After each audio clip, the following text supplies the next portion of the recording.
Bom dia, Júlia. Bom dia, Ignaldo. Tudo bem? Bom dia, tudo bem? Tudo jóia. A gente vai aguardar mais um pouquinho e já começa, tá Bom dia, bom? Nádia.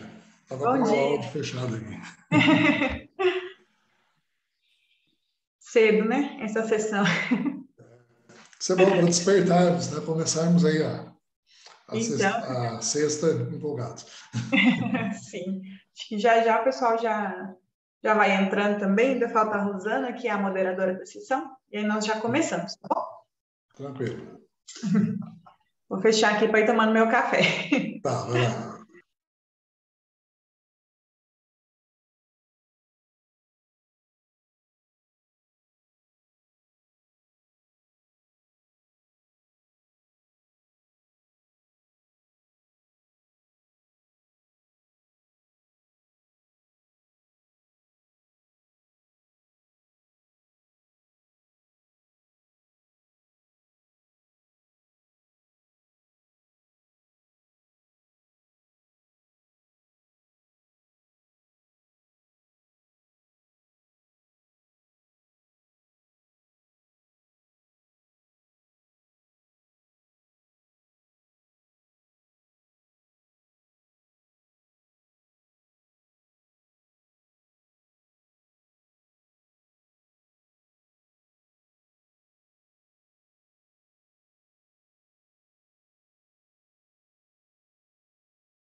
Bom dia, pessoal.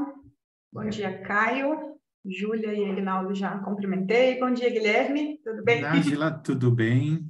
Tudo jóia. Eu estou Ah, aqui para ver se está tudo em ordem. Eu sou o seu suplente, né? Então, perfeito. vai que você precisa de alguma coisa. Mas então, Ó, você é à vontade, tá bom, Nájila? muito bem, obrigada. Então, Pessoal, tá então, bom. 8h30. A professora Rosana acabou de me mandar uma mensagem falando que vai conectar já, que é a moderadora da nossa sala. Então, só para a gente ir vendo aqui os que estão presentes. Bom dia, Rafael. Ó, então, o primeiro trabalho, que é Trabalho Emocional e Discurso do Renan e da Regiane, eles ainda não estão aqui. Depois nós temos Antecedentes do Absenteísmo no Trabalho, que é o do Ignaldo. Depois o Diário do Ensino Remoto, que é do Rafael. E, por último, um cenário de incerteza, os impactos da pandemia de Covid, da Júlia e do Caio, certo?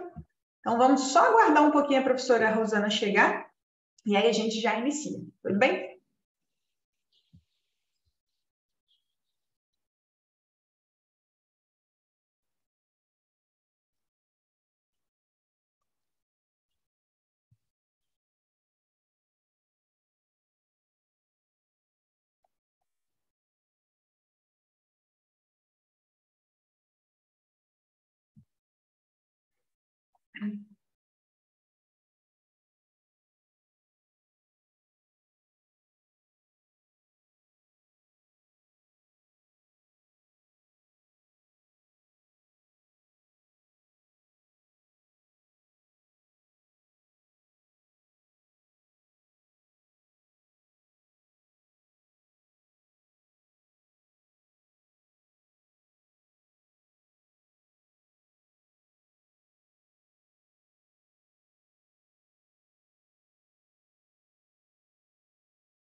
Eu vou enviar aqui no bate-papo os links dos vídeos do YouTube, porque caso, né, haja algum problema, cada um consegue abrir aí no seu computador. Mas acredito que não vamos ter problemas, não.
Pessoal, a professora Rosana me falou que está tendo problemas para entrar, mas que a gente já pode iniciar.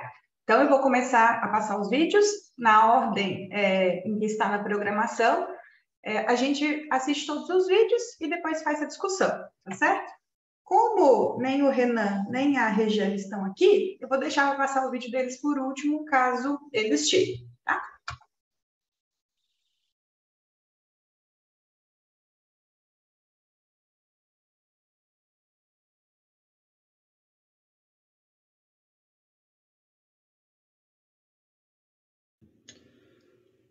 Olá, meu nome é Ignaldo, eu sou psicólogo e também mestre em administração pela Escola Brasileira de Administração Pública e de Empresas, a EBAP, do Rio de Janeiro, FGV.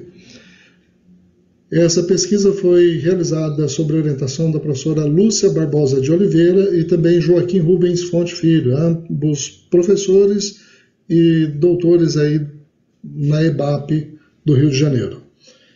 Iremos apresentar os antecedentes do absenteísmo no trabalho, um estudo que foi realizado com operadores de produção de um frigorífico de aves. Para iniciarmos, vamos contextualizar o que é o absenteísmo. Então, o absenteísmo inclui todas as faltas, os atrasos, as saídas antecipadas do trabalho durante um determinado período. Ele é um problema tanto para os trabalhadores quanto para a organização. Então, da perspectiva dos trabalhadores, as faltas ao trabalho, motivadas por razões particulares ou alheias ao seu desejo, contribuem para gerar incertezas em relação à manutenção do emprego, expondo a questionamentos sobre o seu comprometimento com a empresa e também seus colegas de trabalho. Da perspectiva da organização, o absenteísmo traz diversos efeitos, incluindo aumento de gasto com hora extra, redução de produtividade, sobrecarga de trabalho, impactando com efeitos diretos e indiretos sobre os custos de produção e é considerado como um importante indicador dentro do desempenho organizacional. Esse estudo avaliou os efeitos do burnout, demanda de trabalho, comprometimento organizacional afetivo como predecessores do absenteísmo. Para isso, foi conduzido um estudo quantitativo, transversal, utilizando a modelagem de equações estruturais, uma amostra de trabalhadores da linha de produção, uma empresa frigorífica no Triângulo Mineiro. As demandas de trabalho, nós entendemos, vai abordar os estressores, tanto psicológicos do trabalho, como perda de autonomia, controle, perda de controle sobre os elementos aí da tarefa. A liderança LMX ela é baseada na qualidade do relacionamento, considerado de alta qualidade entre líder e seguidor, como confiança, respeito e obrigações mútuas. Já o burnout ele traz duas dimensões. Uma, a exaustão emocional, onde observamos sentimentos de esgotamento de recursos emocionais e físicos, e o desligamento no trabalho, que são as respostas emocionais negativas e desapegadas de vários aspectos aí do contexto interpessoal do trabalho. O comprometimento organizacional ele é abordado sobre 3 dimensões. Nós aqui trabalhamos com o comprometimento organizacional afetivo, que vai trazer os vínculos emocionais dos funcionários com a organização e o quanto ele se identifica com seus valores, vai dizer mais respeito ao envolvimento com a organização. Também tivemos aí como fundo a teoria de Dejurs, falando sobre o sofrimento no trabalho, o distanciamento do trabalho, a perda de autonomia dos trabalhadores. Esse estudo ele foi conduzido por um estudo quantitativo, então é transversal, foram avaliados 3 meses do período aí de absenteísmo.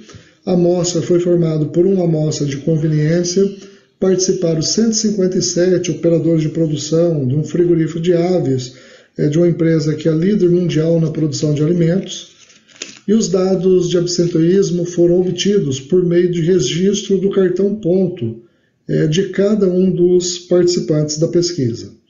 utilizamos esses para avaliar os predecessores, as escalas, com questionário auto-administrados, e para testar as hipóteses desse estudo, utilizamos a modelagem de equação estrutural. Esse é o modelo testado nessa pesquisa, onde nós tivemos 14 hipóteses avaliadas no total, sendo que 8 delas foram confirmadas. O estudo aponta que as demandas de trabalho sobre o burnout, tanto exaustão quanto desligamento, corroboram o que a gente encontrou na literatura, né, segundo a qual as condições de trabalho, como ritmo intenso, trabalho árduo, ele afeta diretamente tanto a saúde física quanto psíquica do trabalhador. A qualidade da relação líder e liderado também influencia negativamente as demandas de trabalho, né, sugerindo que quando o líder desenvolve relações de melhor qualidade com o subordinado, esse é capaz de lidar com as demandas do seu trabalho e possivelmente porque recebe melhores orientações ou porque se sente mais atendido em suas necessidades, o que permite maior autonomia sobre o trabalho. Também a qualidade aí da relação líder-liderado, ela impacta negativamente nas dimensões do burnout, né, tanto o desligamento quanto a exaustão, indicando que essa relação pautada na confiança, no respeito, em obrigações mútuas com o seu líder, são recursos para o enfrentamento e, consequentemente, redução aí dos scores do burnout. E as variáveis de burnout, ela impacta negativamente aí, né, no comprometimento organizacional, que por sua vez influencia negativamente o absenteísmo. Então nós temos o comprometimento organizacional dentre os predecessores avaliado como o único que exerceu um efeito direto sobre o absenteísmo. Os demais sofrem influências intermediado pelo comprometimento, né? Então nós temos o comprometimento como mediador dessa relação para chegar ao absenteísmo. Sabemos que o comprometimento organizacional afetivo foi a única variável que apresentou um efeito direto e significativo sobre o absenteísmo. Ele reduz 29% do absenteísmo. No entanto, 71% de toda a sua variabilidade pode ser explicada pelas variáveis predecessoras, como burnout, demanda de trabalho e liderança. A liderança, ela exerce um impacto positivo, né, indicando que à medida que aumenta a qualidade da relação líder-liderado, também vai aumentar o comprometimento organizacional afetivo. E as variáveis demanda de trabalho, exaustão e desligamento vão sinalizar que, à medida que aumenta a percepção do trabalhador sobre a demanda de trabalho, vai reduzir o comprometimento afetivo, mesmo ocorrendo com os fatores de burnout. Consequentemente, impactando na redução do absenteísmo no seu aumento. Agradeço a todos pela atenção e agora passamos para os debates e esclarecimentos aí mais detalhados sobre a pesquisa. Obrigado.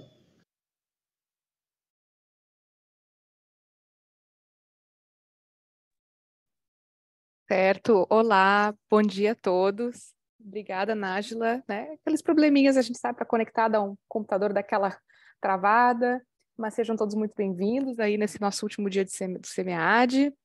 E assim, eu também disse para passar o vídeo porque eu já tinha assistido os vídeos todos, né, lido e tudo ontem, então eu estou ciente, né? Queria ver com vocês, Nájila, não sei se tu conversou com os demais participantes, que a gente tinha meio combinado de, não sei o que vocês acham, né, da gente passar todos os vídeos para poder fazer uma discussão com mais tempo e conjuntamente, né, fazendo essa troca, né, para não ficar assim quebrado, né, passar e aí depois a gente entra para essas discussões. O que vocês acham? Pode ser? Então vamos seguir a ordem, né, Nájila, das apresentações e a gente no final faz as considerações. Certo, então agora eu vou passar o vídeo do Rafael, do trabalho do Rafael sobre o Diário do Ensino Remoto.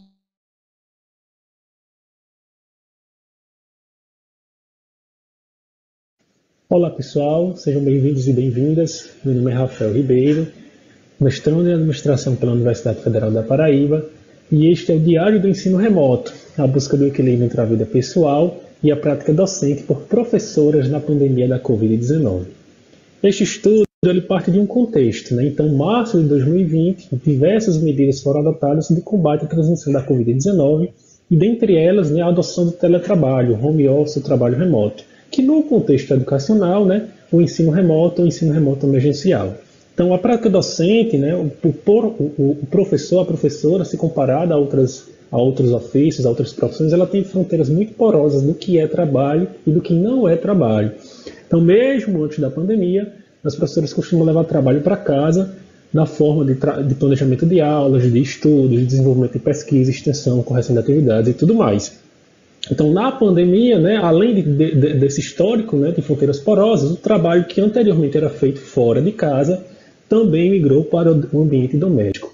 E nesse contexto, o objetivo desse estudo é identificar como professoras universitárias em João Pessoa perceberam o equilíbrio entre vida pessoal e a prática docente no ensino remoto durante a pandemia da Covid-19. Então, no referencial teórico é feito um panorama do que é ser professor, né? Então, demanda competências e preparo muito superior ao tempo dedicado em sala de aula, como já dito anteriormente. Para alguns é um processo tranquilo, contudo, para outros pode ser um caminho cercado de dúvidas, angústias e conflitos, né? Sobretudo nos últimos anos, diante da precarização do ensino superior no nosso país. Né? O aumento do número dos estudantes em sala de aula, as cobranças relacionadas à quantidade e à qualidade no desenvolvimento de projetos de pesquisa, na quantidade de publicações, também é um fator de pressão na vida do professor. Então, além disso, né, mesmo indivíduos com larga experiência de ensino, né, com sólida formação acadêmica, né, esses indivíduos costumam sempre estar investindo tempo e recursos em qualificação, né? E o professor, ser professora também exige, né, respostas de cada tempo histórico. Né? No caso em questão, a resposta que eu precisava do momento era como lidar, né, com a pandemia para a não suspensão das atividades educacionais. E aí, a principal resposta da comunidade acadêmica durante a pandemia foi a adoção do ensino remoto emergencial, né, que é um conceito que engloba o uso de ferramentas, né, o uso de soluções de ensino online e a produção de conteúdo por meio da adaptação de metodologias e estratégias da sala de aula presencial. Então, não é o EAD, né, que a gente tinha anteriormente, é a adaptação das metodologias da sala de aula para o ambiente remoto, né, para o ambiente virtual. E esse ensino remoto, né, esse ensino remoto emergencial, ele trouxe algumas consequências para a vida do professor. Então, o uso excessivo da tecnologia, a intensificação dos relacionamentos entre estudantes e professores, né, sobretudo virtual, WhatsApp, grupos, etc. Né, dificuldades de estudantes e professores ao uso dessas tecnologias e questões socioemocionais também são identificadas nesse quesito. Ainda no referencial teórico é apresentado o tema das relações trabalho e família, né, que não é um tema novo, mas que diante dessa ausência de fronteiras físicas, né, sobretudo físicas, do trabalho, né, que adentrou o espaço doméstico, ganha uma nova roupagem, uma nova força essas discussões. Então são apresentadas três perspectivas, né, a do conflito, né, e suas características como bidirecionalidade e multidirecionalidade, as estratégias de conciliação, né, segmentação, compensação, spillover, e a questão do enriquecimento. Né? Essa última eu vou destacar que são impactos positivos, né, quando um domínio impacta positivamente um outro domínio, seja através de competências, de recursos, de comportamentos e tudo mais. Também é apresentado o conceito de equilíbrio, né, o que seria um equilíbrio entre as relações, seria a percepção individual de que as atividades profissionais e não profissionais são compatíveis e promovem o crescimento de acordo com as prioridades da vida atual do indivíduo. Então perceba que aqui ela ganha um espectro maior, né? As atividades profissionais e não profissionais. Então não necessariamente só a família pode entrar nesse contexto, né? O bem-estar, a saúde do indivíduo pode ser tão valorizado quanto a execução de um desses papéis. Trata-se de um estudo qualitativo com abordagem exploratória e descritiva. Foram realizadas entrevistas semi-estruturadas, né? A estratégia de captação das pessoas foi inicialmente por conveniência e depois bola de neve. Ao todo foram entrevistadas 9 professoras com idade entre 28 e 46 anos, né? 2 dessas 9 professoras lecionam na universidade pública, as outras estão alocadas no setor privado. 6 são casadas e destas 3 possuem filho em idade escolar.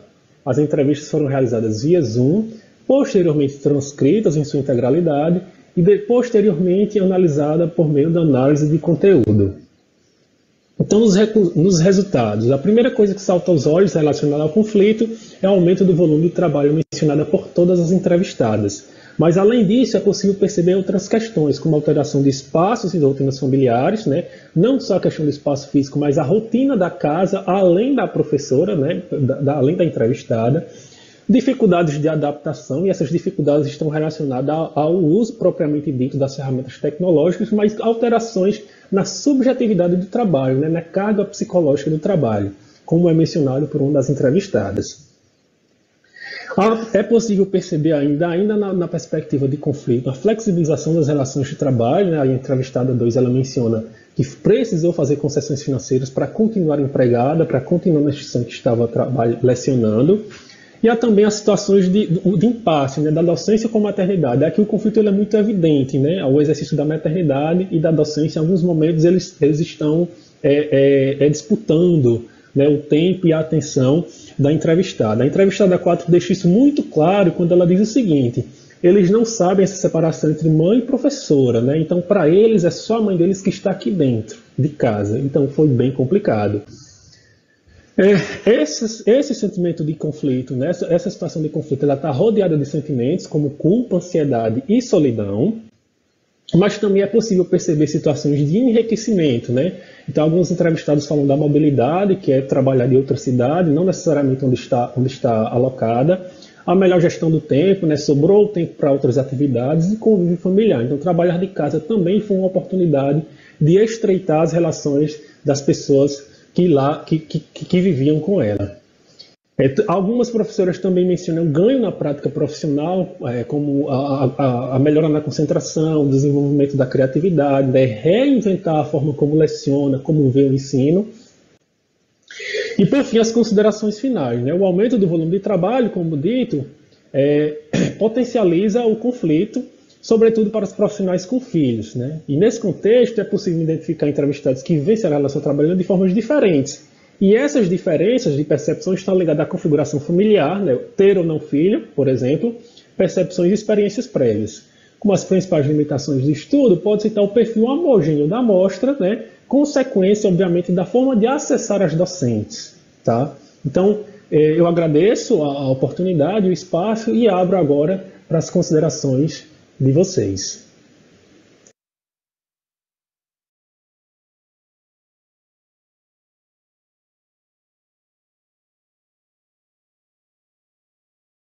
Obrigada, nós seguimos, né? Vamos então, perfeito.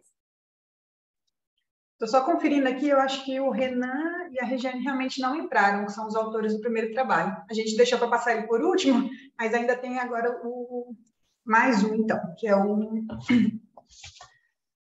Cadê?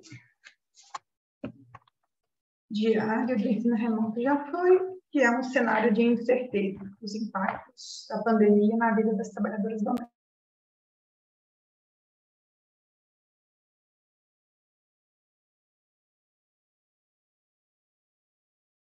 Intitulado como Um Cenário de Incerteza, os impactos da pandemia da Covid-19 na vida das trabalhadoras domésticas em 2020, cujos autores são Júlia de Faria Pereira, Bruna Ferreira Alves, Caio Correia dos Santos Quina e Ana Carolina Guerra. O trabalho doméstico, ele surge interligado ao período de escravidão, primordialmente por crianças e mulheres negras. Além disso, o trabalho doméstico enfrentou e ainda enfrenta diversos obstáculos ao longo da história, como o preconceito, a precarização e a falta de reconhecimento enquanto profissão. No entanto, no Brasil, tal categoria conseguiu alcançar algumas importantes conquistas para a sua regulamentação enquanto profissão. Porém, ainda assim, essa classe permanece enfrentando desafios, tal como foi evidenciado principalmente no período de pandemia. Diante disso, este trabalho objetiva analisar quais impactos o cenário de pandemia causado pela Covid-19 implicou na vida das trabalhadoras domésticas. Falando brevemente sobre o parâmetro histórico do trabalho doméstico, sabe-se que o mesmo surge através das mulheres escravas, onde as mesmas eram postas a realizar atividades de limpeza, cuidar das crianças, culinária e outros. Além das funções exercidas, sofriam constantemente diversas violências pelos seus senhores, que marcaram tanto esse período tão injusto, massacrante e negligente, caracterizado pela escravidão. Posterior a isso, o sistema capitalista não comportava mais o escravismo e adotou-se então o trabalho assalariado. Assim, as mulheres antes denominadas como escravas passaram a ser chamadas de trabalhadoras domésticas. Ao longo dos anos, o trabalho doméstico também foi historicamente marcado pelos desafios da precarização do trabalho no Brasil, impulsionado principalmente pela reforma trabalhista. Assim, mediante tais circunstâncias, fez-se necessária a criação da PEC das domésticas, que esta buscou garantir igualdade de direito entre trabalhadores, visando assegurar o auxílio maternidade, auxílio doença, acidente de trabalho, dentre outros. Entretanto, o cumprimento da lei é dificultado no país, devido à falta de fiscalização, enfraquecendo assim a garantia desse direito. E além deste desafio, a relação de gênero também é um empecilho na luta dessa classe trabalhadora, uma vez que, historicamente, os cuidados com a casa e com os membros da família também foram incumbidos à mulher, ou seja, o trabalho doméstico não remunerado. Diante dos dados retirados pelo IBGE, os números confirmam que o trabalho doméstico remunerado é exercido em sua expressiva maioria por mulheres, o que é também, em sua maioria, mais da metade caracterizado por mulheres negras. Assim, pode-se dizer que o trabalho doméstico possui gênero e raça já estabelecidos. Além disso, mais uma característica que marca o perfil dessa classe está nas situações em que ele se encontra, uma vez que houve uma diminuição de trabalhadores com carteira assinada, sendo um mecanismo de impulso para a informalidade. Sabendo deste perfil, em 2020, com a chegada da Covid-19, muitas trabalhadoras domésticas foram impedidas de exercerem suas funções, o que comprometeu a renda de cada uma delas. E apesar de se terem algumas medidas provisórias que garantiriam antecipação de férias, por exemplo, suspensão de contrato de trabalho, entre outras, muitas foram submetidas à precarização, tanto por medo de ficarem sem seus empregos, como também porque em alguns estados brasileiros foi decretado como serviço essencial. E assim, 39% dos empregadores de diaristas cancelaram seus serviços durante a pandemia, mas o restante continuou trabalhando normalmente. Assim, elas se colocaram em risco em prol de sua sobrevivência e salário. E para entender sobre a realidade vivenciada pelo grupo, vamos falar agora sobre os procedimentos metodológicos que nós utilizamos. O presente artigo é de natureza qualitativa com caráter descritivo e enfoque indutivo. Recorreu-se ao uso do método bola de neve. Para a coleta de dados foi utilizado entrevistas semi-estruturadas, com 11 trabalhadoras domésticas. Por fim, para desvendar o problema da pesquisa e realizar as análises das entrevistas, foi utilizado como metodologia a análise de conteúdo. Dentro da análise de conteúdo, nós a dividimos em duas categorias. A primeira, o perfil das trabalhadoras domésticas, e a segunda, trabalho doméstico e seus direitos em cenário de pandemia. No primeiro grupo analisado, vimos que 63,6% das entrevistadas possuem ensino fundamental incompleto, 9% ensino fundamental completo e 27,2% ensino médio completo. 30% têm a ajuda dos maridos nas despesas da casa, 50% ajuda de marido e filhos e 20% de terceiros. 100% das entrevistadas se identificaram pelo gênero feminino.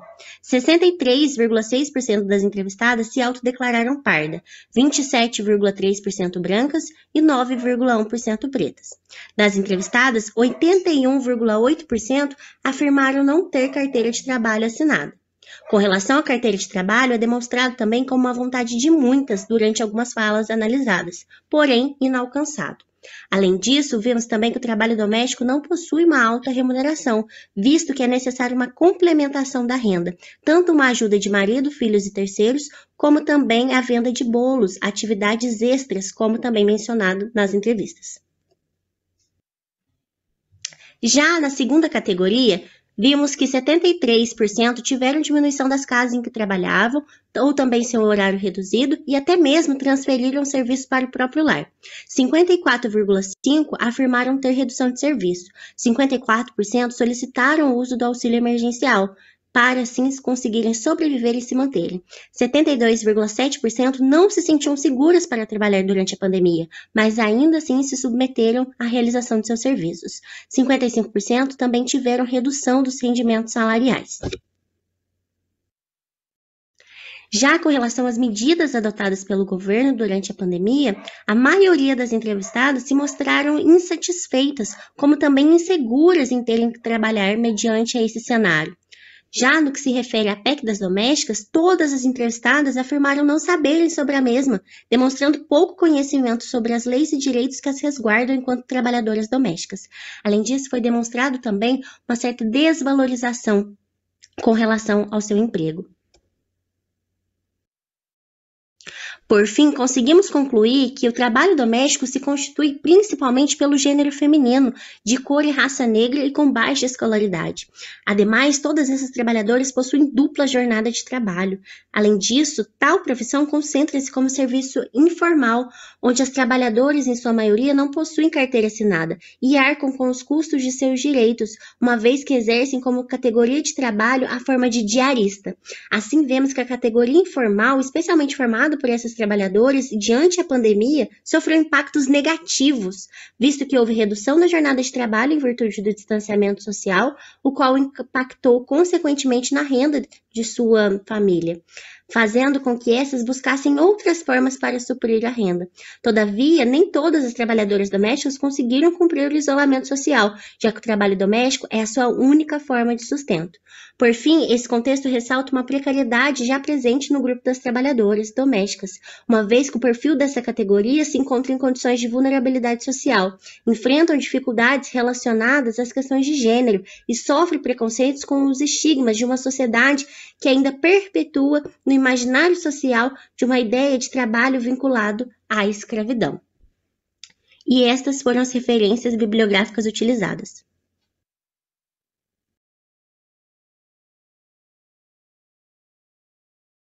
Muito obrigada por terem nos assistido até aqui.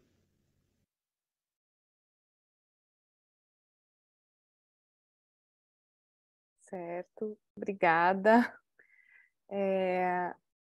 Nájila, então, temos um grupo, né, onde já apresenta, que não está presente aqui na sessão, né, estava conferindo também.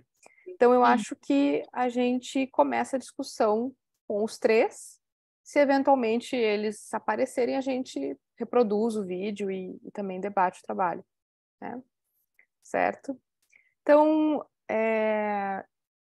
eu nunca fui moderadora, tá? Então, assim, já participei ontem, mas assim, também estou aprendendo. E na verdade, eu fiz algumas anotações de todos, né? E também mais do que anotações, porque não é uma sessão de aperfeiçoamento, assim, de detalhismos, mas também de perguntas que se colocam, né? Sobre o que une os trabalhos de vocês e sobre, para mim, une o trabalho de todos, mesmo que sejam de temáticas diferentes, inclusive de metodologias diferentes, né? Trabalho quant, quali, né? E assim, a pergunta que eu me coloco é sobre... A pergunta que eu faço para todos, assim, é pensar assim, também a importância, às vezes, também da gente fazer primeiro uma revisão da literatura, né? Para a gente também ver o quanto que o nosso trabalho ele está tentando preencher alguma lacuna de pesquisa, né? Assim, é uma pergunta que eu coloco assim para todos, né? Que eu acho que é sempre importante a gente ver qual lacuna de pesquisa a gente está tentando responder com nossa pesquisa, né? E queria ouvir um pouco de você sobre isso, né? Em geral, também, Nájila, também, por favor. E a outra questão que eu fiquei pensando, lendo todos os trabalhos, né? Então, teve domésticas, a questão das professoras, a questão do absenteísmo em frigoríficos, teve o que não veio de trabalho emocional, ainda, não chegou ainda. E eu penso assim, o quanto que os modelos que a gente tem oferecido de trabalho estão esgotados ou esgotantes, né? Assim, que mundo, né? Porque para mim me traz um pouco isso, né? Porque o trabalho da questão do absenteísmo traz a questão do comprometimento, dessa falta desse comprometimento com uma categoria, né? A questão das domésticas tem dados ali importantes também sobre esse não reconhecimento, sobre essa invisibilidade também, né? Desse trabalho, né? Não é só o trabalho, algo de invisível, né? O trabalho, a exaustão das mulheres, né? Que eu estendo que não são só as professoras, né? Assim, a exaustão das mulheres, né? As mulheres estão cansadas, estão há muito tempo cansadas, né? Então, e aí me pergunto um pouco sobre esse esgotamento desse modelo que a gente tem aplicado, né, como nosso modelo de vida. Queria jogar aí, Nájila também e demais. Começo assim, depois eu vou. Bom, eu gostaria de começar falando, então, se for, né, sobre essa lacuna. É porque eu segui por uma linha quantitativa, né, embora a minha formação seja mais voltada à quali, porque eu sou psicólogo, e é comum a gente ouvir, quando você conversa com os trabalhadores, queixas, né, que até aparecem nos demais trabalhos, quando investiga a relação de trabalho, que é queixa sobre sobrecarga, desvalorização, não reconhecimento, perda salarial ou baixo salário. Né? Então, isso meio que um mantra, qualquer organização ou relação de trabalho que você vai ouvir, você tem evidência desses relatos. E a nossa questão é, ok, então se esses relatos estão presentes, nós conseguimos mensurar e saber, de repente, qual que é o impacto que ele gera num resultado como o absenteísmo, né, que é um dos indicadores que a maioria das empresas acompanham para saber a tua eficiência de produtividade e até mesmo de custo. E aí surgiu essa nossa inquietação, né? A Lúcia aí foi minha orientadora que está aí, nós debatemos muito sobre essa problemática e o modelo que nós acabamos propondo é assim, nós numa mesma investigação, nós não partimos do modelo já existente, nós partimos de várias teorias existentes e nós elaboramos esse modelo, pelo menos nós não encontramos na literatura, né, nada que trouxesse um modelo parecido com esse nosso. Ou alguns avaliavam diretamente, eu quero ver o impacto do burnout no absenteísmo, comprometimento no absenteísmo, demanda de trabalho, mas não eles interligados. Então, quando nós pensamos em organização, vamos pensar no primórdio, né? Vou iniciar uma atividade empresarial. Dois elementos que eles vão existir, né? Que vai ser a organização do trabalho, logo a gente fala sobre a demanda que existe nessa relação e vai ter um modelo de liderança, vai ter um líder para conduzir aquele trabalho. Então a gente entende como os outros aí, o burnout e o comprometimento, eles fossem um subproduto dessa relação de trabalho, né? Você não inicia já um trabalho já tendo um burnout ou já tendo um comprometimento. Ele vai sendo construído ao longo dessa relação. Então nosso estudo procurou, acho que trazer essa lacuna, né, que nós identificamos na literatura e, além do mais, porque muitas pesquisas de absenteísmo, elas são com informações de autorrelato. Então, a pessoa diz, eu faltei durante tal período tantas vezes. E nem sempre, às vezes, essas informações são fidedignas. E nesse estudo nós buscamos confrontar esse resultado, então, ali das escalas, com aquilo que de fato ocorreu, que é o absenteísmo. Né? Pegamos a situação de fato. Então, acho que, quanto à lacuna, acho que a nossa contribuição é isso aí. Sim, Ignaldo, e eu acho interessante quando tu traz também essa questão do burnout, porque quando eu falo essa lacuna, porque eu digo assim, vocês pegaram a questão de frigorífico, absenteísmo, burnout e comprometimento, mas assim, o burnout se a gente joga no Google Acadêmico ou em outras bases de dados, a gente vai ter, por exemplo, do banco, bancários, né? Tem alunas de trabalho de conclusão que querem fazer até mesmo nesses que vendem pacote de viagens para as pessoas, porque também é super estressante, porque eles têm que estar online 24 horas por dia, né, para poder atender a pessoa na Austrália, né? Então, assim, é uma coisa que, por isso que eu joguei essa pergunta, porque perpassa, eu entendi o recorte da pesquisa, é evidente que a gente não consegue colocar tudo na pesquisa, mas a gente vê que é um sintoma, né? Que é um sintoma que, claro, que é um assunto do momento, né? Acho que o burnout, né, o esgotamento, a fadiga, né? Ela tá na moda, vamos dizer assim, né? Porque estamos todos estressados. Mas eu vejo, assim, o quanto, né, que isso, né, não é uma coisa de podem ter segmentos mais que estressam mais estressores, mas a gente vê que está até mesmo em profissões ou ocupações que a gente não considerava antigamente, né? Então, Isso é reflexões aqui que eu interessante. estou colocando. Eu acho que isso é interessante, porque o burnout ele começa a ser estudado, a origem dele, com os profissionais da área de saúde, né? E aí depois foi, peraí, mas não é só profissionais de saúde que são acometidos por esses sintomas, né? E aí acho que o campo científico foi se estendendo, né? A pesquisa aí foi se estendendo para outras realidades. Aí, de fato, hoje ela está presente, né? Sim, sim, e também o quanto que também a própria administração, a gestão também está se empoderando desse tema, que já tem uma literatura vasta na medicina, na psicologia, enfim, na área da saúde, como tu mesmo comentou, e a gente também tem se apropriado porque a gente vê que, né, embora a gente cite esses papers, né, a gente também está produzindo. Mas também queria ouvir os demais aí. Vamos, Nájila, por favor, também, as tuas anotações, as tuas considerações. Sim. Bom, aproveitando que a gente está falando aí do trabalho do Ignaldo, né, da professora Lúcia. Ignaldo, esse trabalho é de uma dissertação, de uma tese? De uma dissertação. Foi a minha dissertação do mestrado. Legal. Parabéns pelo trabalho. Eu fiz Obrigado. aqui algumas anotações, depois posso até mandar por e-mail para vocês, porque daí eu gosto de imprimir e vou riscando. Então, e aí, uma curiosidade que eu tenho é em relação aqui à metodologia, né? Porque vocês até colocam que esse é um ponto de destaque do trabalho de vocês, porque não é o autorrelato do absenteísmo, mas, de fato, a verificação lá no cartão ponto do funcionário.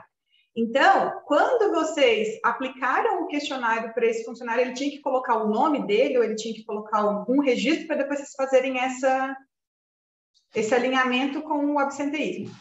Sim, eles tinham, cada um acabava usando um crachá que ele tem uma identificação, né, para a gente poder pegar esses dados.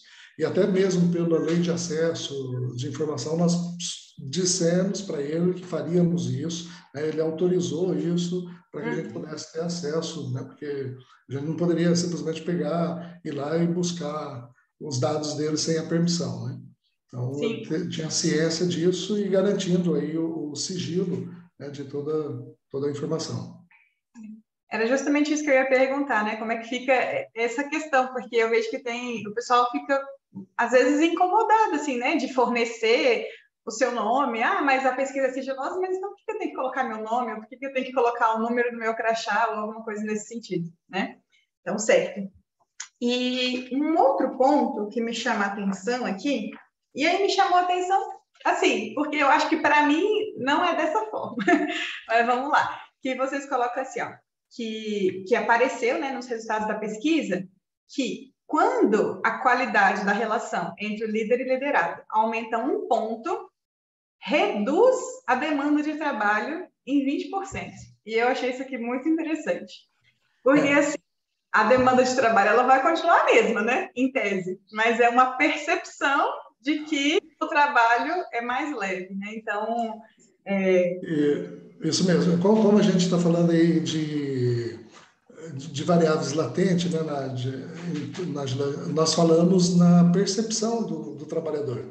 Então, e esse um ponto, né? O que é esse um ponto? O que significa esse um ponto? Esse um ponto é no score médio de cada uma das escalas avaliadas, né? Então, por exemplo, eu aumento 1 ponto no score médio da minha percepção de melhoria da relação com o meu gestor, né, com a minha liderança, eu tendo a ter uma menor percepção, então isso tem um impacto lá, reduzindo a minha percepção sobre a demanda do trabalho. A demanda de trabalho, ela continua, ela não vai mudar a estruturação. Embora nós sabemos que a melhoria nessa qualidade da relação, você consegue, às vezes, negociar, né, ou trabalhar ali com algumas condições de trabalho que, de repente, são incômodas. Olha, está acontecendo isso, então você tem mais abertura, o gestor consegue ouvir, ele consegue adaptar aquela... Então, há uma transformação no trabalho, né, e isso impacta na redução dessas pessoas que têm essa liberdade da percepção da demanda, né? Então, acaba... Não sei se a Lúcia quer comentar alguma coisa. Lúcia. É exatamente isso, né? Ou seja, a percepção de um empregado em relação às suas demandas depende um pouco, quer dizer, é subjetivo, né? E ter uma boa relação com o gestor influencia negativamente nessa percepção, porque ele percebe que ele tem o apoio do gestor, né? Então, é por isso que essa relação ela acontece dessa forma. O que mostra, né, mais uma vez, que apesar desses temas estarem alta, como a professora Rosana falou, uma humanização desse trabalho, né, uma relação mais próxima pode contribuir para diminuir aí esses índices, né?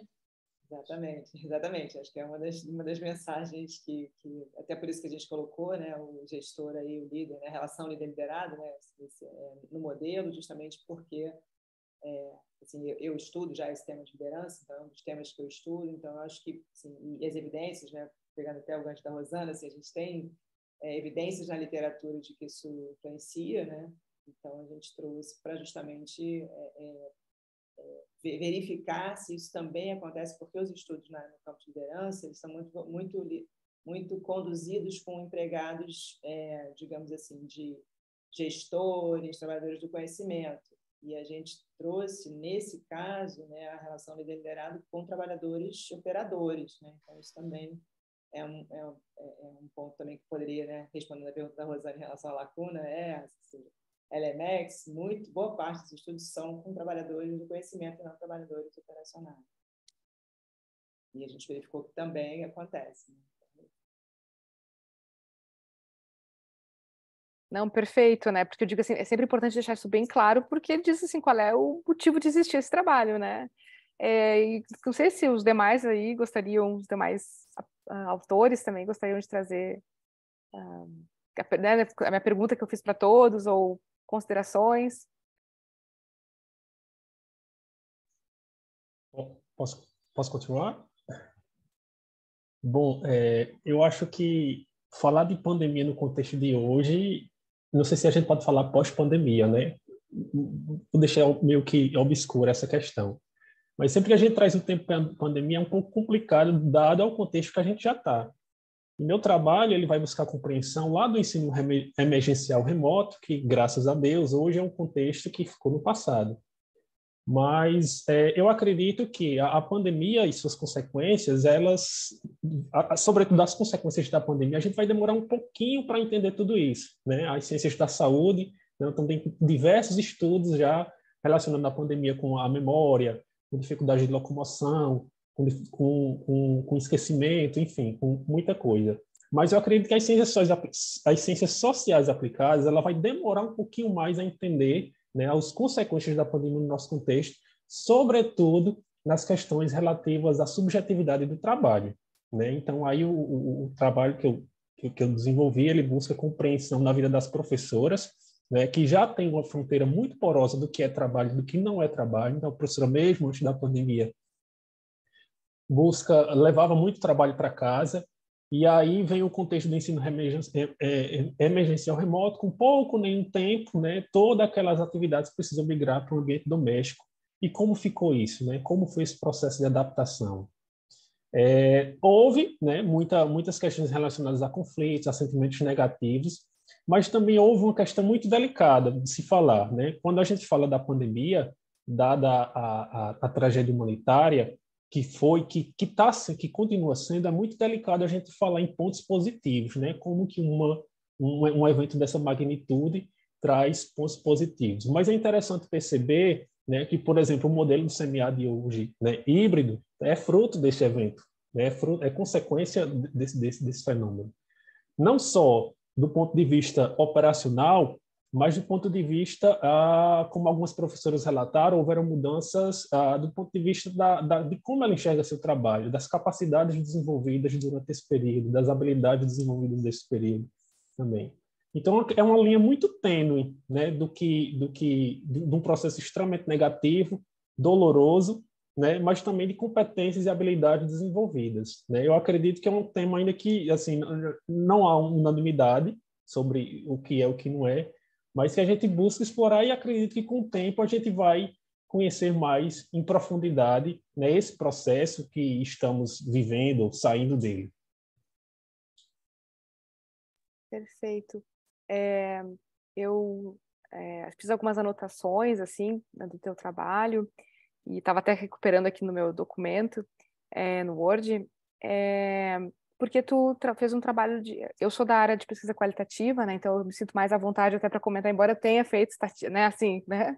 A gente entende, né? Mas assim, nos últimos anos eu vou para a Quali, e aí eu vi que tu fez 9 entrevistas, foi algo assim, né? Tu teve uma entrevista com 9 mulheres professoras, né?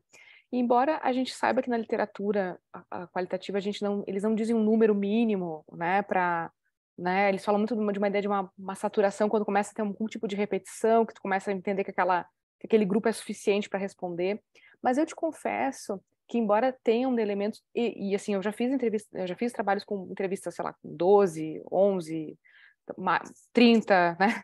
E no caso da tua pesquisa específica, eu senti falta, e aí fica de sugestão, de ter mais entrevistas, de ouvir mais mulheres professoras. Eu acho que tem uma riqueza, e aí até embora eu super defenda o campo da pesquisa quali, eu também me pergunto se não seria interessante, a partir dessa bola de neve, desse primeiro contato com os professores, se não seria legal também criar um questionário, aí tendo uma ajuda, né, sei lá, né, vendo modelos pré-existentes, para também ouvir mais mulheres professoras. Acho que seria legal também trazer, mesmo que seja uma estatística descritiva, mesmo que tu não queira fazer nenhum teste, né, com esse ou queira fazer depois, surja, né? Não sei, Nájila, porque assim, eu acho que porque de novo, né, a exaustão das mulheres, eu já falei no início, né, são professoras, assim, mulheres, mães, eu acho que é um assunto também muito em pauta, né? Eu acho que até estava usando até uma coisa, né, no Instagram, eu vi esses dias, né, um momento rede social, que era assim, né, como é que conseguiam trabalhar 40 horas, ter uma casa limpa, ter um final de semana, né, para se divertir? Bom, é porque tinha uma mulher ou uma doméstica, né, ou alguém que fazia todo esse trabalho para que isso pudesse acontecer, porque a gente sabe hoje, trabalhando de casa, que é impossível manter uma casa limpa, organizada, 40 horas de trabalho, lazer, se não tem ninguém nos ajudando, e que geralmente são mulheres, que em geral são mulheres. A gente sabe que isso não acontece, né?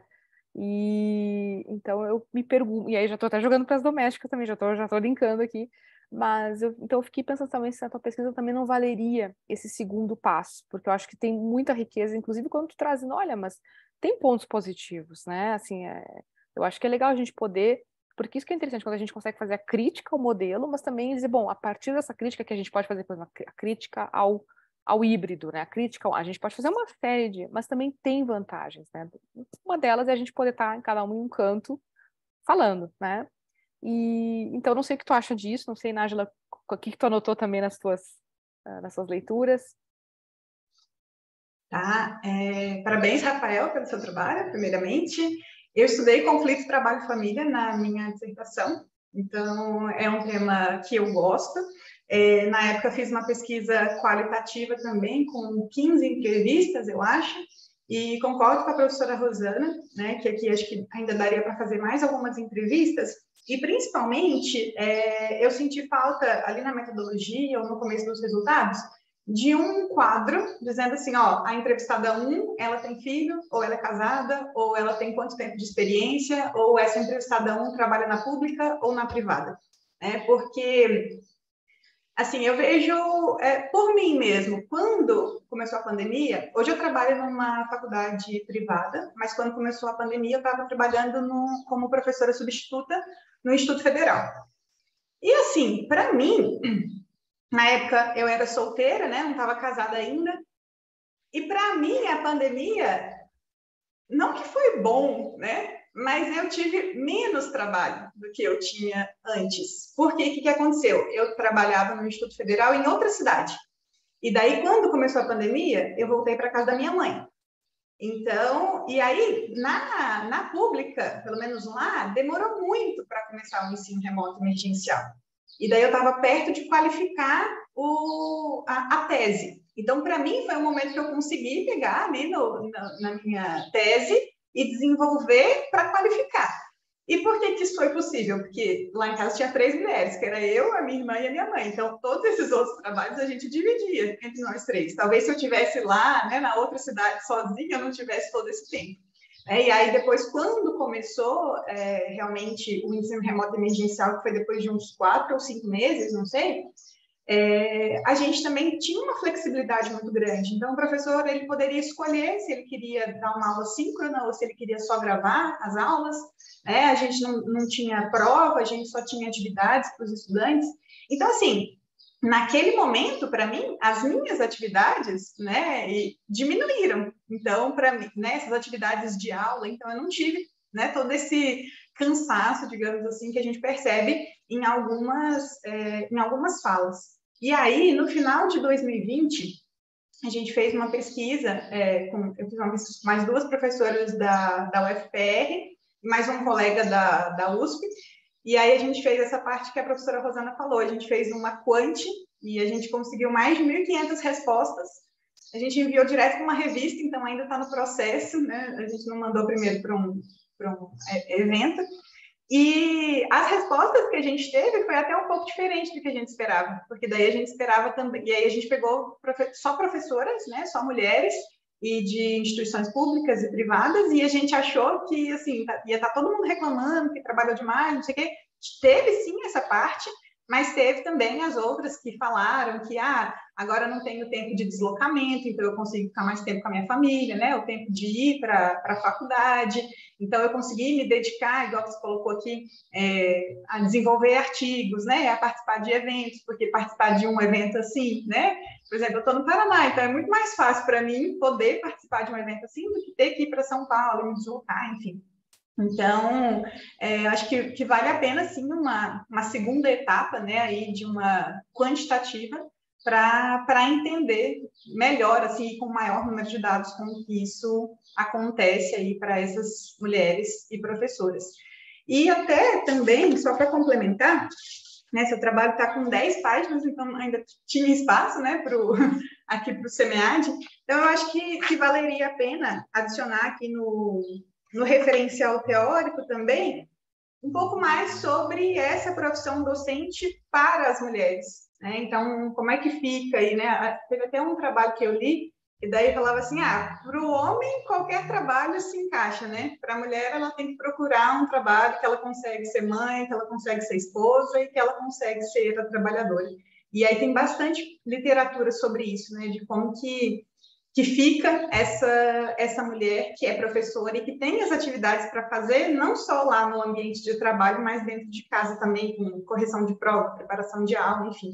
Então, acho que vale a pena inserir um tópico aí no referencial teórico para discutir essas questões. É isso. Sim, e que se a gente vai aprofundar também, né, daí, claro, não estou dizendo que tem que necessariamente fazer isso nesse trabalho ou nesse artigo, também se a gente vai voltar lá nos primórdios a entender como que em alguma medida, né, e aí isso vem a própria Silvia Federici, alguém, acho que cita a Federici, né, da Caliban e a Bruxa, enfim, né, que vai dizer assim, bom, o cuidado pertence às mulheres, o espaço de cuidado pertence às mulheres, né, onde que está escrito isso? E como que a gente ainda está em 2022 e reproduz isso, ainda que com muita crítica, né? Lúcia, por favor, a gente diga. Oi, obrigada. Não, eu queria, primeiro, bom dia a todos, eu falei ali, me apresentei, eu sou a professora Lúcia, sou professora aqui da EBAP, FGV, e queria parabenizar os autores pelos trabalhos. E, Rafael, eu queria só fazer uma sugestão também, já que, né, a gente está fazendo aqui sugestões. Tem um trabalho, eu estava até olhando aqui, eu achei o trabalho da professora Ana Heloísa, que é minha colega aqui na PUC do Rio, publicado na RAI, que fala justamente mulheres em home office durante a pandemia de Covid-19. Então, uma referência que talvez você pudesse olhar, porque no estudo dela, ela também, delas, né, que são mais de um autor, elas também identificaram essa questão que você mencionou. Teve impactos negativos? Teve, claro, né? Mas como até a própria Nájila falou, para algumas pessoas melhorou, né? Então, ela faz essa discussão no artigo e acho que você também trouxe isso, né? Quer dizer, algumas coisas foram positivas, claro, varia muito, né, da situação familiar, etc., mas só para você, né, no refinamento aí do seu trabalho, pode ser interessante para você. Perfeito, Lúcia. Obrigada. E sempre bom, né, a gente poder também pegar essas outras referências teóricas. E aí temos, né, o trabalho das domésticas, né, a gente também pegando esse gancho, né, também falando de mulheres, né, do trabalho como tu traz os dados, né, estatística descritiva, também pensar, né, então, essa lacuna, né, que outros trabalhos existentes que também falam desse trabalho. Também, Nájila, também, não sei se tu tem alguma pergunta que tu possa, né, considerações, e ouvir um pouquinho, né, os autores aí. Bom, bom dia, né, gente? Eu estava escutando ali cada um falando de ser professor ou de dissertação, enfim, e eu ainda sou aluna de graduação, então é a primeira vez que eu participo de um evento dessa magnitude, então eu já estou até anotando o que você está falando com o Rafael, enfim, porque está sendo uma troca muito, muito legal, né? Uma experiência nova e muito importante. E aí, você tinha falado sobre essa questão da lacuna. Eu acho que no nosso trabalho, assim, a gente tentou trazer um pouco essa parte de discutir o fenômeno novo, né, que foi a questão da pandemia. E isso dentro ali de como que impacta nas relações trabalhistas. E como a gente escolheu as trabalhadoras domésticas, é muito difícil falar delas e não trazer a questão de gênero também à tona. Então, quando a gente estava buscando ali na literatura, de fato, só das trabalhadoras domésticas, existem muitas pesquisas. É um tema assim, que já vem até, assim, não saturado, né? Porque é sempre bom trazer alguma coisa nova, mas era um tema que estava muito em alta, principalmente ali no período que surgiu, por exemplo, a PEC das domésticas 2013, 2015, porque aí fazia muita comparação, né, no que melhorou ou não. Então, já tinham bastante pesquisa, né, relacionada a isso. E a gente tentou trazer a questão da pandemia, né, para tentar uma perspectiva nova para a discussão. Então, talvez seria isso. E qual que é a próxima pergunta? Não, eu vou fazer. Eu não tenho uma outra pergunta, mas eu estava olhando agora aqui também. Eu anotei algumas coisas que eu estava olhando aqui no Word, e o que eu anotei, né, que eu vou ler aqui, né, que traz muita questão do trabalho informal, né, da ideia que tem toda uma questão que eu acho que até bem jurídica, né, que fala assim, bom, porque as domésticas ganharam direitos com a questão de fundo, né, de ter toda uma questão de registro, né, que não existia há pouquíssimo tempo atrás, e aí a gente pode até entrar, né, na discussão, o Brasil foi um dos últimos países, se não foi o último, a abolir a escravatura. Esse modelo, ele é reproduzido, como tu mesmo diz no teu trabalho, né? Ele só se transforma, e a gente tem tanto na literatura acadêmica quanto na própria ficção, né? Não sei se vocês já leram Torto Arado, que ganhou o Jabuti. Alguém já leu aqui? Torto Arado fala de escravos libertos. Como que se dá isso, né? Como que se dá essa vida? Porque eles estão aí, né? Como que reproduzindo um sistema antigo, né? Então, mas enfim, e aí eu pensei assim, então, eu escrevi aqui, a questão do informal, para mim, no meu entendimento, ele extrapola a questão das domésticas. Eu acho que é uma crise. E quando fala assim, não tem carteira assinada, trouxe um dado ali que sonha e não tem. Eu não acho que é algo só da categoria das domésticas. A gente vai ter né, tem os dados aí do Brasil, que tantos milhões de trabalho informal, a uberização do mundo, a uberização da vida, né? Então, para mim é um fenômeno que, claro que vai atingir os mais vulneráveis primeiro, né, assim, mas que vai comendo, vai subindo a régua, né? Então, acho que também pode ser uma reflexão interessante para o teu trabalho, né? Não sei. Acho interessante, assim, né? Eu já trabalhei com análise de conteúdo, né? A análise de conteúdo, ela pode ser qual, ela também pode ser quanti-qual, ela dependendo de como que tu interpreta ela, né? Com a Bardan, né? E aí, assim, eu queria também te colocar uma reflexão, porque as categorias, só apresentou duas categorias, né? Então, geralmente, a análise de conteúdo, ela pede categorias iniciais, intermediárias e finais, ou pelo menos categorias iniciais e tu faz uma derivação para final, né? Tu tem uma ideia de síntese, né? Onde tu vai provocar. Então, também vê com os teus dados, se precisar coletar mais, porque é importante mostrar esse passo a passo, onde inclusive tu vai conseguir ver até frequência de palavras, embora tu não vá fazer quanti da frequência, mas tu também consegue estabelecer cada categoria a partir de palavras-chave que tu identifica na fala, né? Então, tu consegue trazer mais robustez para a pesquisa, porque a quali geralmente é atacada, porque a quali não é séria, porque a quali não... quem disse isso, é achismo, né? Eu já sei, já tomei paulada, né? A carne vai levando, a gente vai aprendendo, né? Então, eu acho que é interessante tu, para poder trazer esse rigor, dizendo, olha, mas a Bardan tá, né, assim, eu não quero me autocitar, mas, assim, a minha dissertação eu fiz bem isso, assim, eu fiz no doutorado também, mas, assim, a dissertação eu fiz bem milimétrico, assim, sabe? Assim, então, tem outros trabalhos também que eu posso te recomendar, e fazer isso acho que vai trazer essa robustez para a publicação, se for o teu objetivo, né? Achei legal que tu também trouxe a questão dos dados IBGE para compor essa, né?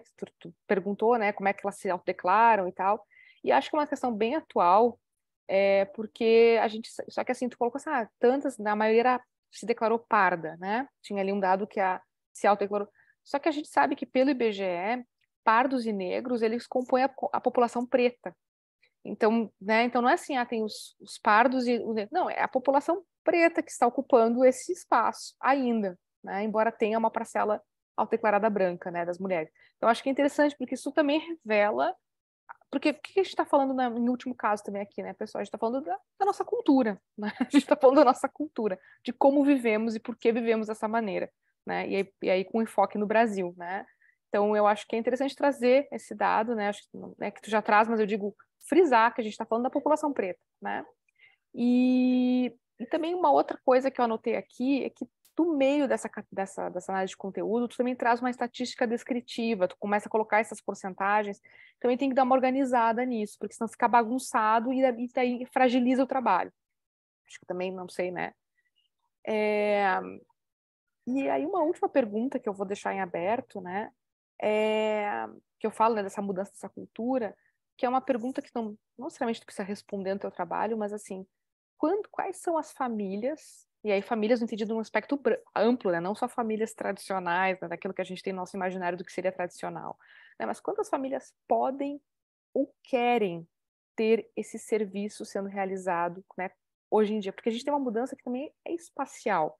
A gente tem, por exemplo, se a gente vai pensar os apartamentos, não existe mais a ideia de um quarto, né, a gente tinha aquele, né, o quarto de empregada que se falava no passado e que hoje a gente já ressignifica, é o quarto de serviço, é a despensa, né, ou reforma, incorpora, né, assim, então tem uma mudança também desse espaço, né, que aí, claro, as construtoras muito atentas, né, pessoal, enfim, e uma questão também de espaço, o espaço é cada vez mais caro, principalmente nas grandes cidades, mas eu acho assim também, há uma mudança na cultura, não que significa que as pessoas estão mais civilizadas e, não, mas né, não acho que não sei, não acho que é por esse caminho, mas, assim, tem uma mudança nessa cultura que diz assim, né, então, assim, também essa questão de não ter carteira assinada, quem que pode, realmente, quem que tá podendo, porque na década de 80 a gente poderia dizer que a classe média conseguia, e aí eu abro um relato, a minha família, classe média, tinha uma pessoa que trabalhava, não dormia na minha casa, mas assim, tinha uma pessoa que trabalhava e que ajudou muito, principalmente porque meus pais trabalhavam fora, né? Então, mas hoje a gente vê que isso é uma realidade para poucos, né? Ou que podem, né? Então, uma reflexão aí. Nájila, não sei demais, fique à vontade. Era isso. Júlia, parabéns pelo seu trabalho, né? E parabéns por, mesmo na graduação, já estar participando de um congresso científico, isso é muito importante. Também fiz algumas considerações aqui sobre o seu trabalho. Esse é o seu trabalho de conclusão de curso? Ou não? Não, na verdade, eu até saí, né? Mas eu era bolsista do PET, da minha universidade, e aí a gente tinha uma parte que a gente estava estudando um grupo de estudo de trabalho, que na verdade é tema da nossa tutora. E aí surgiu essa parte da gente unir, né, alguns petianos e fazer um trabalho, e aí com a orientação dela. Aí foi basicamente isso. Legal. Uma coisa que eu achei interessante apresentar, Júlia, no seu trabalho, é a diferença entre doméstica e diarista. Então, aparece também aqui o termo mensalista, e pelas entrevistas, né, por alguns relatos aqui, tem uma entrevistada que fala que atende 9 casas, parece. Então, assim, ela não é uma doméstica, né? Então, ela é uma diarista. E aí você traz todo, né, esse histórico aqui, o marco legal, né, da PEC das domésticas, e comenta até que essas entrevistadas muitas não têm conhecimento dessa legislação, e talvez seja exatamente por isso, né, porque elas não estão encaixadas ali como domésticas, mas, de repente, como diaristas. Então, eu acho que vale a pena fazer essa diferenciação do que é um, o que é outro, e, de repente, até, assim, né, para uma publicação futura, em um periódico, dividir. Essa parte aqui é doméstica, essa parte aqui é diarista, essa legislação aqui se aplica para as domésticas, e a diarista ela tem direito a isso, isso, aquilo, não é muita coisa, né, infelizmente, mas acho que dá para discutir isso de uma forma para ficar diferenciado, porque daí parece que acho que são 11, né, se não me engano, 11 entrevistadas, daí parece que essas 11 são todas domésticas, mas pelas falas delas a gente vê que nem todas são, tá certo? Então acho que vale a pena fazer isso. E além disso, eu senti falta, assim, também de saber quem são essas domésticas, né? De onde elas são, quando que essa pesquisa foi realizada, se foi online ou se foi presencial, como que vocês estruturaram esse roteiro de entrevista, né? Se vocês pegaram já algumas perguntas de um outro trabalho que já tinha feito nesse sentido, ou se vocês formularam com base no referencial teórico, quanto tempo que durou cada entrevista. Então, assim, eu acho que um quadro já resolve isso ali na metodologia, explicando quem são essas pessoas, tá certo? E deixa eu ver o que mais. E aí o que a professora Rosana tinha comentado ali, né, de apresentar as informações como se fosse uma estatística descritiva, né, com percentual, eu acho que como é uma pesquisa qualitativa e são poucas entrevistas, acho que não precisa. Às vezes a gente vê ali, 63,9% das entrevistadas, e aí você fica processando na sua cabeça quanto que é isso de 11 pessoas, né? Então, acho que assim, 8 falaram isso, 6 falaram isso, né? Então, acho que não precisa dessa porcentagem, já que o número de entrevistados é pequeno, tá certo? E aí, por último, mas depois eu te mando tudo isso por e-mail, eu acho que vale a pena também reestruturar o objetivo da pesquisa. O objetivo ele tem 6 linhas, eu contei, ele está muito grande. Então, assim, tentar colocar de uma forma mais direta. E ele aparece, assim, né? Às vezes a gente fica tentando, vamos escrever com palavras diferentes para não ficar repetitivo. Mas quando se trata do objetivo, é Ctrl+C, Ctrl+V. Então, o objetivo que aparece no resumo, igualzinho o objetivo que aparece na introdução, e se for retomar ele lá nas considerações finais, também igual. Então, precisa só rever isso, porque aparece 3 objetivos diferentes, ainda que fale da mesma coisa. Então, manter sempre o mesmo verbo, manter sempre a mesma estrutura, tá bom? Mas é isso, parabéns pelo trabalho. Até te ouvindo aqui agora, a Nájila falando, e também essa questão, né? Eu até pensei, claro, também seria um outro trabalho, que uma possibilidade também, se fosse mais confortável para ti, Júlia, seria a própria assim, eu tenho um método de história de vida. Poderia escolher uma história de uma doméstica, daí para não confundir com diarista, porque realmente são de uma doméstica, e também destrinchar, daí procurar como é que se dá e se faz, e destrinchar essa história. Isso também é possível na pesquisa qualitativa, né? Com uma história ou 2 histórias, não sei, né? E aprofundar, que talvez dessas histórias trazer essas reflexões. Também é possível. Então, também fica de sugestão, ou, né, para... já que é um assunto tão importante, ao mesmo tempo tão delicado, né? Não sei se os demais querem trazer alguma contribuição, alguma fala, algo que inspirou, enfim, tá aberto aí. Eu tenho só dois pontos. Né? Parabéns, Júlia, pelo trabalho, né? Especialmente sabendo que é de graduação, né? Muito legal você estar aqui já começando aí a carreira de pesquisadora, parabéns.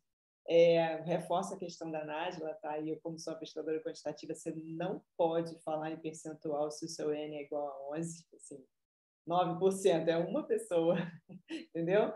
Então, realmente, tira essa parte quando se você for, né, reformular o trabalho. E aí eu tenho uma dúvida, porque, né, a gente tem a categoria, né, empregada doméstica, eu entendo que a PEC serve para as empregadas, mas e a diarista é diferente, mas eu entendo que para o IBGE ambas são trabalhadoras domésticas, só que uma é formal, a outra é informal. Então, acho que também estou com essa dúvida, entendeu, Nájila? É diferente, a PEC não aplica a diarista, mas a gente está falando de trabalhador doméstico, do mesmo jeito, né? Então, talvez, não sei. Eu acho que dá para verificar, né? Porque daí, como ela fala assim, algumas não conseguiram aquelas férias antecipadas, então acho que isso vai ser só para doméstica, né? Exatamente. Só para diferenciar. Assim. Exatamente. Mas eu acho que cabe, assim, acho que cabe a pesquisa com os 2 grupos, porque ambas caem nessa categoria. Só que, claramente, a diarista ela é mais precária do que a empregada, com certeza, né? Então, acho que talvez daria até para considerar ambas, mas fazer, como a Nájila sugeriu, fazer essa divisão, porque realmente a realidade delas é muito diferente, mas a diarista não deixa de ser um trabalhador doméstico da perspectiva do IBGE, eu acho. E aí, fazendo só a sugestão também, a Rosana sugeriu ali um trabalho não ficcional, né? E eu recentemente li um livro chamado Solitária, que é sobre a vida de uma empregada doméstica, de uma empregada e a filha numa casa de uma família rica, né? E é bem interessante, curtinho, mas é muito bacana o livro. E, se eu não me engano, a autora é uma autora preta. Eu vou botar aqui também no chat. Então, vale. Na pandemia, eu já lia, já costumava ler, mas assim, me salvou, né? Eu acho que a ficção, a literatura, ela salva a gente, a arte, né? E esse livro, assim, para quem teve, né, conviveu com empregados domésticos, porque solitária faz alusão a uma solitária de uma prisão, né? E é o tal do quarto de empregada, que a Rosana comentou. Enfim, é bem legal esse livro. Não, perfeito. Não, enfim, acho que rende muitas coisas, assim, né, de ouvir essas pessoas e é também outro dado que também tu trouxe na tua apresentação e também na tua pesquisa, que eu acabei não falando, mas achei interessante, que é algo que também tu pode destrinchar, se for do interesse, quando tu diz de que, para complementar a renda, né, tem algo que seja o marido, os filhos, e aí tu também traz até aquela questão do empreendedorismo de si mesmo, porque é vender bolo, né, vender bolo, doce. Eu achei assim, nossa, então ela também é empreendedora, né, assim, ela também precisa, né, sair vendendo, né, acho que tem algo interessante também nessa fala. Eu conheci também mulheres que, por exemplo, revendiam produtos, né? Então também, né, diaristas que revendem produtos. Então tem uma série também, tem um mundo aí também para explorar. Eu não sei se alguém mais gostaria de fazer. Eu vi que a Nájila colocou ali para a gente avaliar a sessão, se foi né, se atendeu. E se alguém teria mais alguma colocação para fazer, sugestão. Eu já finalizei os meus comentários, já enviei meu e-mail aqui para os autores e depois vou mandar todos os comentários para eles. Perfeito, pessoal. Então, acho que atendemos aí essa sessão. Eu gostaria de agradecer a presença de todos, né, que façam bons trabalhos, né, que não desistam, né, que insistam, que uma hora vai.